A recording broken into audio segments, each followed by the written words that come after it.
Alhamdulillahirabbil alamin hamdan katsiran tayyiban mubarakan fih. Asyhadu an la ilaha illallah wahdahu la syarika lah wa asyhadu anna Muhammadan abduhu wa rasuluhu la nabiyya ba'dah. Allahumma shalli ala sayyidina Muhammad ibn Abdillah wa ala alihi wa sahbihi wa mawalah. Amma ba'd. Rabbi shrah li sadri wa yassir li amri wahlul 'uqdatam min lisani yafqahu qawli. Subhanaka la 'ilma lana illa ma 'allamtana innaka antal 'alimul hakim. Wala haula wala quwata illa billahil 'aliyyil 'azim. Fadilatul qaramun, Bapak Ibu jamaah salat zuhur Masjid Al-Muqarrabin yang insyaallah diberkahi dan dirahmati Allah Subhanahu wa taala. Izin menyapa kembali di siang hari yang penuh dengan kebaikan ini. Bagaimana kabarnya Bapak Ibu semua? Alhamdulillah. Semoga lafaz hamdalah yang sama-sama kita ucapkan ini semakin menguatkan kesyukuran dan keberhambaan kita kepada Allah Subhanahu wa taala. Karena bukan tidak mungkin di dalam hidup kita apa yang kita lakukan di dalam setiap masa dan keadaan itu akan menjadi penggerus daripada keadaan iman, termasuk juga bekal keberhambaan kita di hadapan Allah. Sehingga tidak sedikit di antara manusia yang kemudian mengalami kelemahan-kelemahan di dalam hidupnya. Walaupun kadang-kadang ketika kita bicara apakah kelemahan yang paling menyengsarakan itu adalah kelemahan dari sisi kesejahteraan atau finansial, itu bisa jadi salah satunya. Ataukah mungkin Ustadz, bagi bapak-bapak lemah di dalam kejantanan, bisa juga itu salah satunya. Tapi ternyata ada dua hal yang menjadi kelemahan yang itu paling menyengsarakan di dalam hidup kita. Bukan hanya sekedar kesejahteraan, kejantanan, kekayaan, kedudukan, ataupun segala atribut dunia yang ingin kita miliki. Akan tetapi dua kelemahan yang akan menyengsarakan itu, yang pertama adalah lemah di dalam ilmu dan pemahaman agama. Karena ketika seseorang tidak memahami ilmu, maka lawan daripada seorang alim adalah seorang jahil, yaitu seorang yang bodoh, yang kemudian tidak dapat bisa membedakan mana yang benar dan mana yang salah. Bahkan lebih jauh lagi ketika seseorang bahkan jahilnya bukan hanya sekedar dalam urusan dunia, tapi juga sampai dengan urusan agama, maka inilah yang disebut dengan jahil murakkab. Kalau bahasa kita, bodoh yang levelnya bodoh kuadrat. Udahlah di dunia kita nggak dapat apa-apa, di akhirat ujungnya menderita. Maka mereka orang-orang yang memayah-mayahkan dirinya, capek di dalam hadir di majelis ilmu dan melakukan kebaikan, itu adalah merupakan di antara wasilah yang tidak akan menghantarkan kepada kerugian kecuali kepada keberuntungan. Bahkan Nabi SAW mengingatkan, barang siapa man salaka tariqan yaltamisu fihi ilman, memudahkan jalannya menuju majlis ilmu di sisi Allah Subhanahu wa taala, sahhalallahu lahu bihi tariqan ilal jannah. Atau kama qala Nabi sallallahu alaihi wasallam, maka Allah akan mudahkan baginya jalan menuju surganya Allah Subhanahu wa taala. Jadi orang yang hadir di majelis ilmu, mendalami ilmu agama, maka ini adalah di antara salah satu prasyarat mendapatkan kebahagiaan surga di dalam kehidupan akhiratnya. Dalam urusan dunia, bahkan kita mendapati sebuah pandangan lainnya, barang siapa man arada dunya fa'alaihi bil ilm. Siapa yang menginginkan kehidupan dunia, kuasailah ilmunya. Wa man aradal akhirah fa'alaihi bil ilm. Dan barang siapa yang menginginkan kehidupan akhirat, maka juga kuasai ilmunya.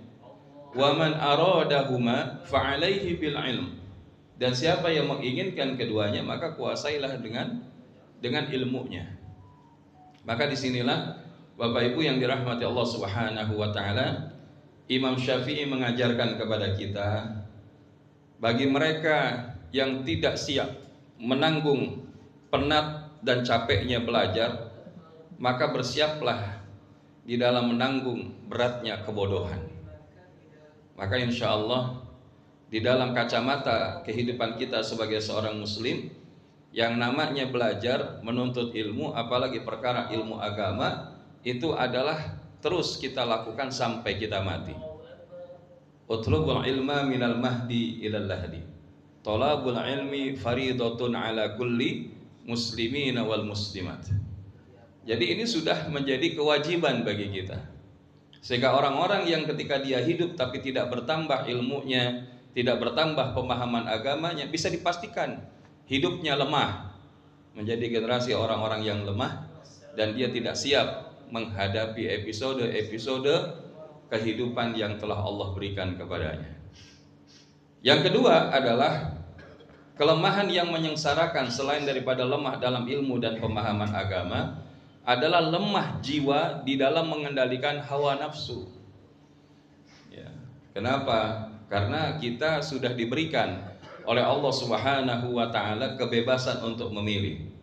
Fa'alhamaha fujuraha wa taqwaha. Maka Allah telah mengilhamkan kepada kalian jalan kefujuran maupun jalan ketakwaan dan jalan ketakwaan. Jadi ini adalah jalan pilihan yang Allah berikan kepada setiap hamba, yang mana setiap pilihan itu akan menghadirkan konsekuensi. Qad aflaha man zakkaha wa qad khaba man dassaha. Maka sungguh beruntunglah bagi mereka yang mensucikannya, tapi sebaliknya maka sungguh merugilah orang-orang yang mengotorinya. Maka orang-orang yang dia mensucikan jiwanya, mensucikan hawa nafsunya, inilah mereka orang-orang yang kuat. Makanya kata Nabi SAW, bukanlah orang yang kuat itu yang dia bisa menang di dalam sebuah pergulatan antara dirinya dengan orang lain di luar dirinya.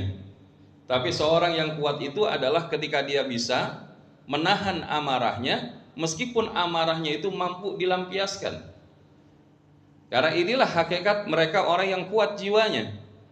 Tapi sebaliknya orang-orang yang lemah jiwanya adalah yang hidupnya selalu mengikuti daripada apa yang menjadi keinginan hawa nafsu dan syahwatnya. Maka inilah yang membawa kepada kondisi, kepada generasi terburuk. Sebagaimana firman Allah dalam Quran surat Maryam, fa khalafa mim ba'dihim adha'us shalah wattaba'us syahawat. Maka Allah kelak akan menghadirkan generasi pengganti yang buruk di tengah daripada kelompok mereka, di tengah negeri mereka, di tengah umat mereka, yang cirinya dua, adha'us shalah wattaba'us syahawat. Yang pertama, dia senantiasa melalaikan sholat, dan yang kedua adalah selalu mengikuti hawa nafsu dan syahwat. Maka kalau hari ini Allah izinkan kita dapat melaksanakan panggilan Allah Subhanahu wa taala, melaksanakan sholat zuhur secara berjamaah, menggunakan sebagian waktu istirahat kita di dalam majelis ilmu, maka sebetulnya diantaranya selain kita sedang memenuhi kewajiban kita kepada Allah, kita sedang melatih jiwa-jiwa kita agar menjadi jiwa-jiwa yang kuat, agar tidak menjadi jiwa-jiwa yang lemah, yang gampang dibawa dan diarahkan oleh hawa nafsu dan syahwat yang dimilikinya.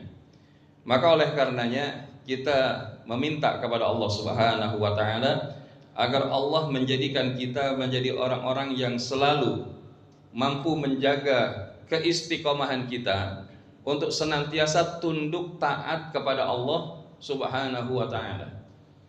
Karena di antara kabar gembira yang Allah berikan di dalam Al-Quran, salah satunya adalah Allah memberikan kabar gembira kepada mereka orang-orang yang tunduk kepada Allah Subhanahu wa taala di dalam kehidupannya. Di mana kita dapati ayatnya, maka kita akan merujuk kepada Quran surah Al-Hajj, surah ke-22 ayatnya ke-34. Allah Subhanahu wa taala berfirman, A'udzu billahi minasy syaithanir rajim. Bismillahirrahmanirrahim. Wa likulli ummatin ja'alna manasikan ولكل أمة جعلنا منسكا ليذكروا اسم الله على ما رزقهم من بهيمة الأنعام فإلهكم إله واحد فله أسلموا Wabashiril mukhbitin.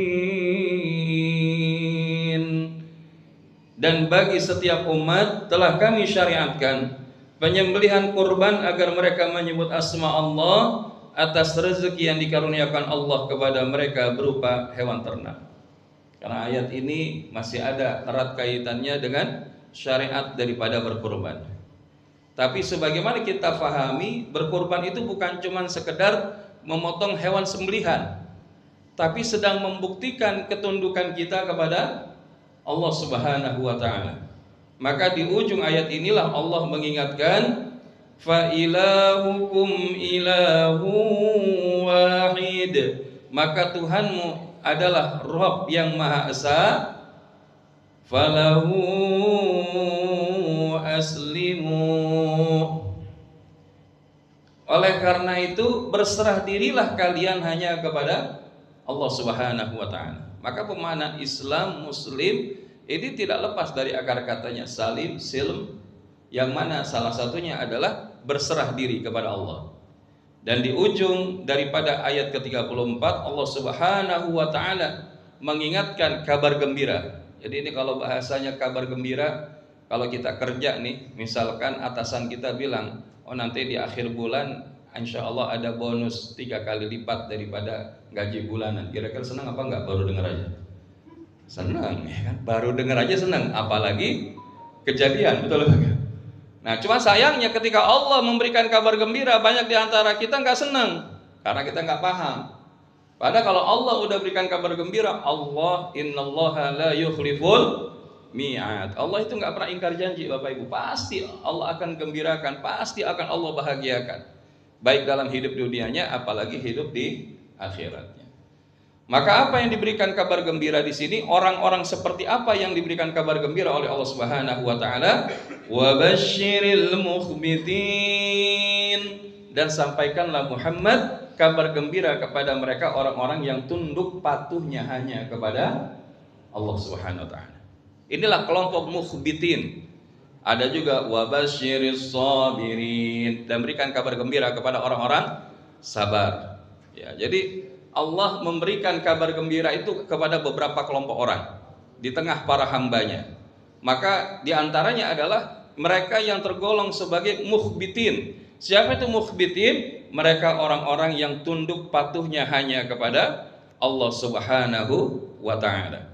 Maka disinilah kita akan mendapati bahwa keharusan kita sebagai hamba Allah, apalagi sebagai muslim, itu adalah menunjukkan ketundukan dan kepatuhan.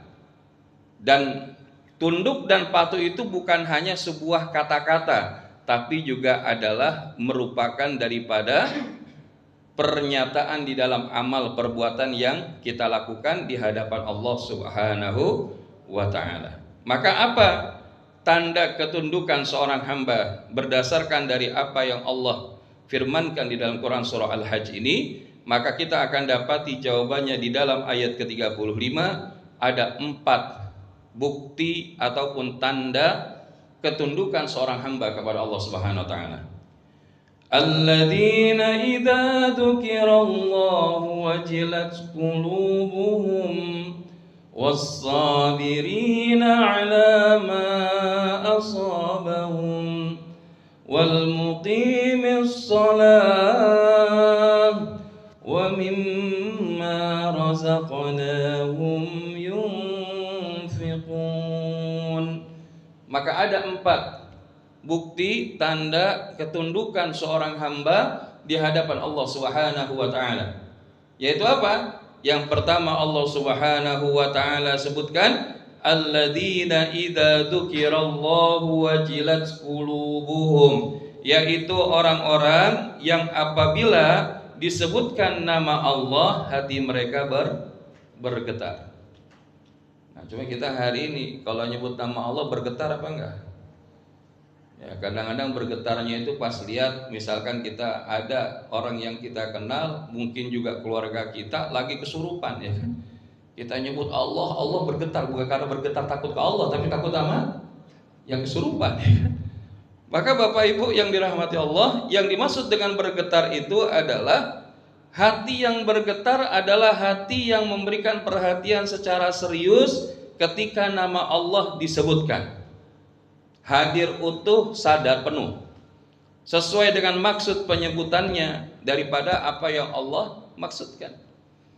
Makanya misalkan ketika ada azan menyebutkan asma Allah, Allahu Akbar, Allahu Akbar, maka kita itu disunnahkan untuk apa? Ya, menghentikan segala aktivitas pekerjaan kita, kemudian kita menjawab azan. Ya, karena apa? Mereka yang mengabaikan azan bukan tidak mungkin ini adalah salah satu tanda hatinya tidak memiliki getaran di dalam rangka mendengarkan asma Allah saat disebutkan. Maka ketika dia merasa, wah Allah manggil nih, kan gitu ya. Kita aja kalau dipanggil sama atasan, dipanggil sama pasangan, dipanggil sama orang tua, itu kita sebagai anak itu akan merasakan bagaimana ada sebuah rasa ketundukan. Seorang anak dipanggil sama orang tuanya, dia punya rasa ketundukan. Apalagi kita yang bukan apa-apa, bukan siapa-siapa, dipanggil sama Allah, kudunya kita tunduk. Tapi nyatanya kebanyakan kita mengabaikan itu. Banyakan kita itu ngerasa kita itu lebih hebat bahkan dari Allah Subhanahu wa taala. Maka orang yang dia bergetar hatinya, maka akan mendorong kepada amal perbuatan yang terwujud di dalam perilakunya. Yaitu apa? Dia akan bersegera memenuhi panggilan azan di dalam rangka melaksanakan sholat secara berjamaah. Walaupun boleh jadi ada hal-hal lain yang lebih menyenangkan. Karena ketika nama Allah itu disebutkan di dalam panggilan sholat, maka dia menyegerakan. Dia merasa ketika disebutkan asyhadu an la ilaha illallah, kita menjawab. Supaya apa? Supaya kita juga merasakan bahwa kita tuh sedang dipanggil sama Allah. Ketika kita disebutkan asma Allah di dalam bacaan Quran, wa idza quri'al Quran fastami'u lahu wa ansitu la'allakum turhamun. Dan apabila dibacakan Quran, maka diam dan dengarkanlah, maka niscaya kalian akan mendapatkan rahmat dari Allah Subhanahu wa taala. Maka orang yang dia senang baca Quran, mendengarkan dibacakan Quran, simaan, tasmi', maka itu insya Allah dia akan menjadi salah satu di antara tanda orang yang tunduk kepada Allah. Karena ada juga ngakunya orang Islam, tapi kalau udah dengar suara Quran udah kayak kepanasan, melepuh ya. Tapi giliran dengar musik, wah luar biasa, mau sampai berjam-jam seharian dia bisa dengerin. Tapi dengerin Quran menjadi sesuatu hal yang berat dan beban di dalam kehidupannya. Padahal kalau kita melihat di dalam ayat lain, Qurannya surah Al-Anfal ayat yang kedua, innamal mu'minuna alladzina idza dzukirallahu wajilat qulubuhum wa idza tuliyat alaihim ayatihi zadatuhum iman. Jadi bahasanya kita melihat bagaimana orang yang dia mendengarkan atau berzikir kepada Allah ada getaran di dalam hatinya. Dan wa idza tuliyat alaihim ayatuhu zadatuhum imana, dan ketika dibacakan ayat-ayat Allah bertambah keimanannya. Jadi bukan bertambah jauh dari Allah, tapi dia akan bertambah semakin tunduk, takut, taat kepada Allah. Karena bagaimana Al-Quran ini kalau diturunkan kepada gunung aja Bapak Ibu, itu gunung hancur berkeping-keping. Law anzalna hadzal qur'ana 'ala jabalin la ra'aitahu khashi'an mutasaddian min khasyatillah. Dan andai kata ya, Quran itu kami turunkan kepada gunung, maka niscaya gunung itu akan hancur berkeping-keping. Tapi kita ini kan kadang-kadang dibacain Quran nggak mempan. Begitu kita udah mentok, baru kita mau baca Quran. Padahal ketika kita bahasanya memiliki getaran di hati kita, wajalal qulub, maka di sini kita perlu melakukan apa yang kita sebut dengan self check terhadap hati-hati kita. Ya, jadi bagaimana kita melakukan pemeriksaan pribadi terhadap hadirnya hati kita atau tidak. Jadi dalam ungkapan Syekh Ibnul Qayyim, Imam Al-Ghazali, cari hatimu di 3 tempat.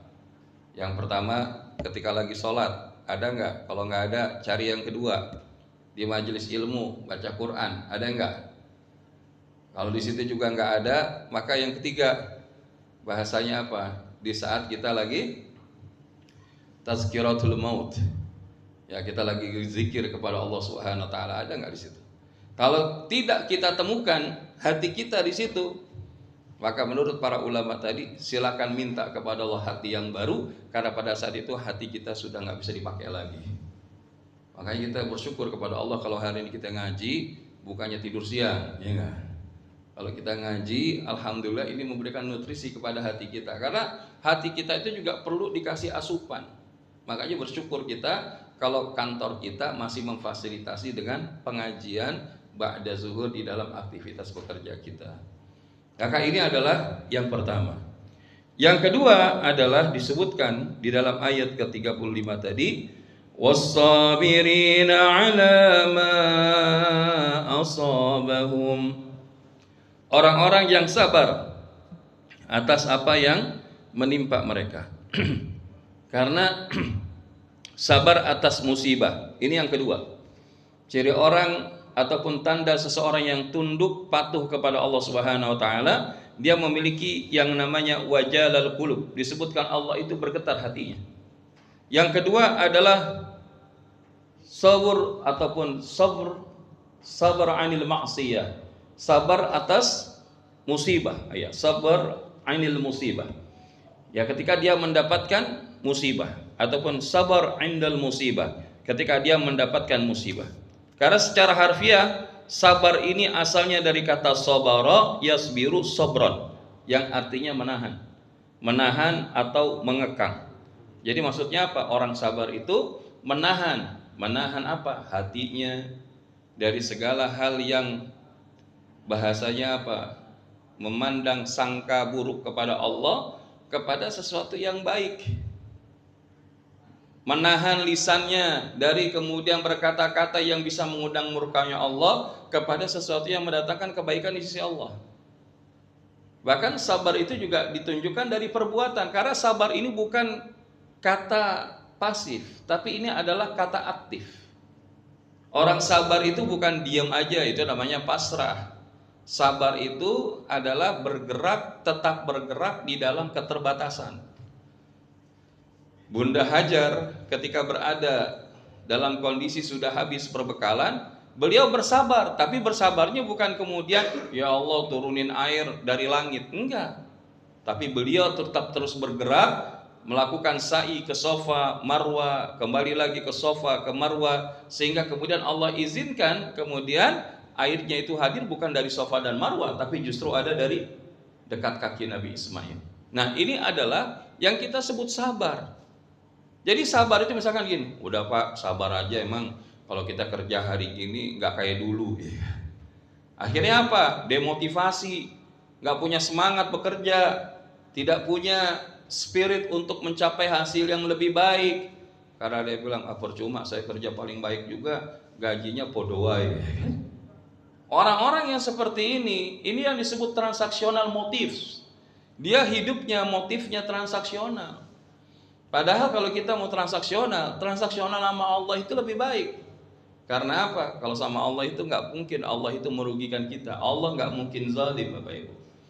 Tapi kalau kita sama manusia, bukan nggak mungkin. Kita akan merasakan kekecewaan demi kekecewaan saat kita bahkan menggantungkan harapan kepada manusia. Maka di titik inilah Bapak Ibu yang dirahmati Allah Subhanahu wa taala, bahwa sabar di dalam menghadapi musibah ini pun hanyalah bagian bagian daripada jenis-jenis kesabaran. Jadi ada sabar di dalam menjalankan ketaatan, ada sabar di dalam mendapatkan ataupun menjauhi maksiat, dan yang ketiga baru sabar ketika mendapatkan musibah. Karena hakikatnya setiap kita itu pasti akan diuji oleh Allah Subhanahu wa taala. وَلَنَبْلُوَنَّكُمْ بِشَيْءٍ مِّنَ الْخَوْفِ وَالْجُوعِ وَنَقْصٍ مِّنَ الْأَمْوَالِ وَالْأَنفُسِ وَالثَّمَرَاتِ وَبَشِّرِ الصَّابِرِينَ. Jadi kalau kita lihat ini adalah kurikulum kita. Manusia dimanapun dia akan mendapatkan daripada ujiannya.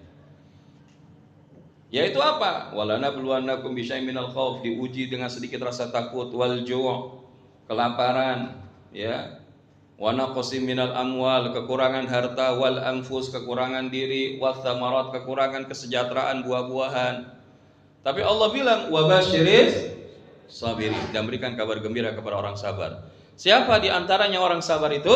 Alladzina idza asabatum musibah qalu inna lillahi wa inna ilaihi raji'un. Yaitu mereka yang ketika dia ditimpakan musibah, maka dia bilang sesungguhnya kami dari Allah, milik Allah, dan akan kembali pulang kepada Allah Subhanahu wa taala. Inilah perjalanan hidup kita, Bapak Ibu. Jadi kalau kita nggak mau sabar, sama aja kita nggak mau hidup. Kalau orang udah nggak punya sabar, ya berarti dia mungkin udah mati sebelum mati.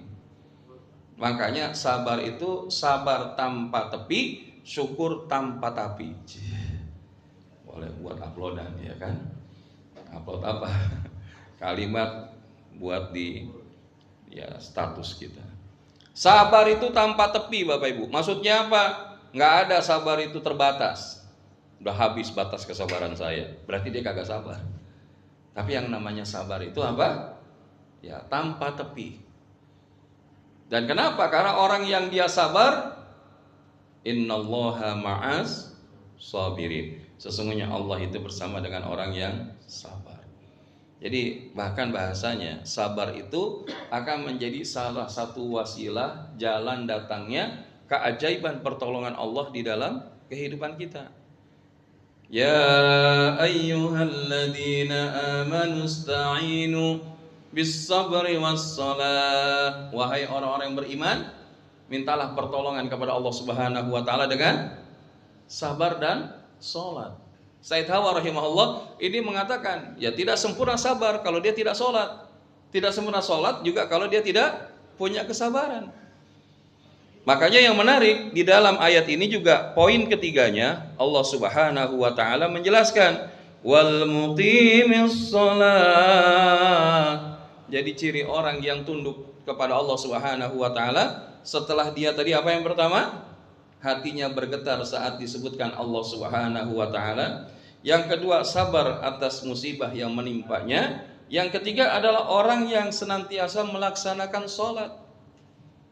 Karena hari ini kita sholat, apakah merupakan kewajiban atau kebutuhan? Ya mungkin kita bilang kewajiban, Ustaz. Iya, kalau kewajiban kita akhirnya sholat cuman menjadi penggugur kewajiban. Sholatnya sekedar sholat, tapi dia nggak paham apa yang dia lakukan dengan sholat. Makanya ketika wal muqimis sholat, dan orang yang melaksanakan sholat bukan hanya melaksanakan sholat, mendirikan sholat. Karena apa? As-sholatu imaduddin. Faqad aqamaha faqad aqamaddin. Wa man tarakaha faqad hadamaddin. Bahwa yang namanya sholat itu adalah menegakkan tiang agama. Maka siapa orang yang mendirikan sholat, maka dia sedang menegakkan tiang agama. Tapi siapa yang dia meninggalkan sholat, maka dia adalah orang yang meruntuhkan tiang agama.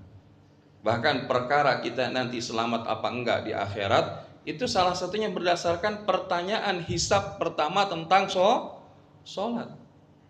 Awwalu ma yuhasabu bihi yaumal qiyamah as-shalah. Yang pertama kali akan dihisap oleh Allah Subhanahu wa taala di hari akhir nanti adalah sholat. Sholat kita beres Bapak Ibu, maka insya Allah yang lainnya juga akan dinilai beres. Tapi sholat kita nggak beres, maka yang lain bisa jadi belum tentu selamat. Karena apa? Orang sholat aja kalau dia kagak benar, maka dia bisa dapat kecelakaan masuk neraka. Ayatnya mana? Fawailul lil musallin. Maka kecelakaanlah bagi orang yang sholat. Neraka waillah bagi orang yang sholat. Orang sholat aja masih bisa masuk neraka. Kenapa? Karena alladzina hum an salatihim sahun. Sholatnya yang pertama lalai. Lalai waktunya, lalai pengerjaannya, lalai dia nggak paham yang dia lakukan dengan sholatnya. Belum lagi apa? Alladzina hum an salatihim sahun, alladzina hum yura'un. Dan yang kedua, sholatnya ria, pengen dilihat sama orang. Jadi dia letakkan ibadahnya itu bukan mencari pandangan Allah, tapi dia cari pandangan makhluk. Maka Allah tinggalin dia bersama dengan apa yang dia cari. Makanya orang-orang yang tergolong mukhbitin, ketika dia mendirikan sholat itu yang dia cari Allahnya, bukan dia cari selain Allah. Karena ini adalah merupakan diantara bentuk pengingatan yang paling besar di sisi Allah Subhanahu wa ta'ala. Termasuk apa? Kesempurnaan hadirnya pertolongan Allah dalam hidup kita setelah kesabaran. Karena di dalam Al-Fatihah pun Allah ingatkan, iyyaka na'budu wa iyyaka nasta'in. Kita menyembah dulu, menghamba dulu, tunduk dulu sama Allah, maka nanti Allah kasih pertolongan dalam hidup kita. Yang terakhir, Bapak Ibu yang dirahmati Allah, wa mimma razaqnahum yunfikun. Dan orang yang menginfakkan sebagian rezeki yang kami karuniakan kepada mereka. Inilah indahnya Islam Bapak Ibu. Islam gak ngajarin kita hanya membangun sebagaimana menara gading yang tak retak, atau membangun menara mercusuar yang kelihatan tinggi di satu sisi tapi tidak terlihat di sisi yang lain. Karena kesempurnaan kita menjadi seorang hamba ketika kita punya dua dimensi yang tetap dijaga. Yang pertama hablum minallah, dan yang kedua adalah hablum minan nas. Maka nilai ibadah kita selain bernilai ubudiyah, ada juga yang bernilai muamalah. Sholat ini ubudiyah, puasa. Tapi ketika kita sudah masuk wilayah-wilayah harta, zakat, infak, sedekah, itu bukan hanya saja wilayah ubudiyah, tapi juga ada nilai muamalah. Hari ini Bapak Ibu, kita berlindung kepada Allah Subhanahu wa taala di negara yang mayoritas umat Islam, tapi ternyata apa? Kita kalau ngumpulin zakat susah. Kiai Haji Profesor Didin Hafidudin itu bahasanya di Basnas mengingatkan, dalam 1 tahun kita ngumpulin di seluruh bangsa ini, tembusnya harusnya kita punya potensi zakat itu lebih daripada 40 triliun. Tapi kita tembusnya itu cuma sampai 4-5 triliun dalam setahun. Ini besar apa enggak? Udah cukup besar apa belum? Coba bandingin sama omset judi online. Omset judi online itu berapa? Setahun 2023 itu 237 triliun. Gimana kita nggak ketampar? Hari ini kita bahasanya, mohon maaf, kita ajakin umat untuk zakat, infak, sedekah, mikir. Tapi giliran judi online banyak kagak pada mikir. Tapi ujungnya ternyata apa? Inilah yang membawa kita jauh dari berkah. Makanya kita di dalam Islam itu tidak menjadikan kita itu berpikir kerdil, tapi bagaimana kita berpikir kontributif. Life is not just about our accumulation, but life is about our contribution. Hidup itu bukan tentang sekedar kita ngumpul-ngumpulin, punya banda banyak, punya aset di mana-mana, tapi tentang bagaimana kontribusi kita. Walaupun kita mungkin gajinya belum sebagaimana yang kita harapkan, kemewahan kita mungkin jauh dari apa yang pernah kita bayangkan, tapi kita nggak boleh jadi orang yang bakhil, pelit. Bahkan kalau hari ini Ustadz, saya pengen rezeki saya gimana agar terjadi percepatan, gampang Bapak Ibu, asalkan kalau Allahnya udah ridho, itu gampang urusan itu. Bahkan Nabi bilang, intansidur rizqa bisadaqah. Pancing rezekimu itu dengan sedekah. Bahkan sedekah itu walaupun hanya dengan sebutir kurma, itu bahasanya padamkan api neraka. Padamkan api neraka walaupun hanya dengan sekedar sebutir daripada biji kurma. Siapapun kita bisa. Makanya hari ini kadang-kadang canceling udah gak begitu manfaat. Kenapa? Karena orang gak pada pegang uang cash. Ya, makanya sekarang itu di canceling udah ada kiris. Karena apa? Sekarang orang pakai caranya begitu.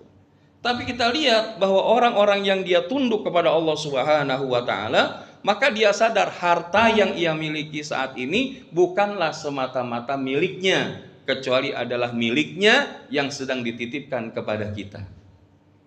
Maka ini nanti akan ditanya, wa an malihi min aina iktasaba wa fima anfaqah. Dari mana harta kita diperoleh, dihabisin untuk apa? Itu bakal ditanya sama Allah.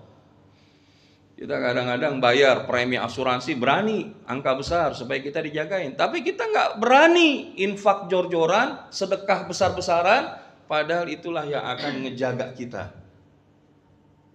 Karena kalau kita bahkan peduli kepada mereka para guru-guru ngaji, maka Masya Allah, ketika mereka ngajarin ilmunya, kita dapat tuh. Makanya kenapa pondok-pondok pesantren, rumah Quran, bahasa kalau mereka membuka kesempatan kita berinfak, sedekah, lakukan. Karena mungkin kita nggak bisa seperti mereka. Dan ketika itu terjadi, maka biiznillah, inilah yang akan mendatangkan kebaikan. Jangan sampai terlambat. Begitu dia udah mati, baru dia bilang, ya Allah izinin saya balik lagi. Biar apa? Fa'asaddaqa wa akum minas salihin. Biar saya bisa sedekah, biar saya bisa infak, dan nanti jadi orang soleh. Karena Bapak Ibu, hari ini infak, sedekah yang kita keluarkan semasa hidup, ini adalah amalan cerdas. Karena orang cerdas itu adalah siapa? Orang yang detak jantungnya berhenti, tapi pahalanya terus mengalir tanpa henti. Maka ini yang terus kita bangun, ya. Makanya hari ini ada saudara kita di Palestina yang tidak seberuntung kita. Kita punya lembaga amil zakat di kantor kita dengan program-programnya untuk umat dan masyarakat. Kita dorong. Karena apa? Karena yang seperti ini adalah merupakan salah satu kebaikan yang Allah hadirkan di dalam hidup kita. Maka dalam soal berinfak, orang-orang di luar kita saja, orang-orang kafir, orang-orang munafik juga berinfak. Mereka keluarin hartanya yang banyak. Tapi itu untuk apa? Dosa dan kemaksiatan. Mereka bisa jadi berinfak bukan di jalan Allah, tapi kita orang beriman berinfak di jalan Allah dan untuk segala kebaikan. Hal jazaa'ul ihsani illal ihsan. Tidaklah balasan sebuah kebaikan itu dari Allah kecuali Allah akan membalasnya dengan kebaikan yang lainnya. Maka dengan demikian, inilah 4 hal sebagai tanda ketundukan kita kepada Allah Subhanahu wa taala yang perlu kita hadirkan, bangun, tunjukkan di dalam kehidupan kita sehari-hari. Yang pertama apa?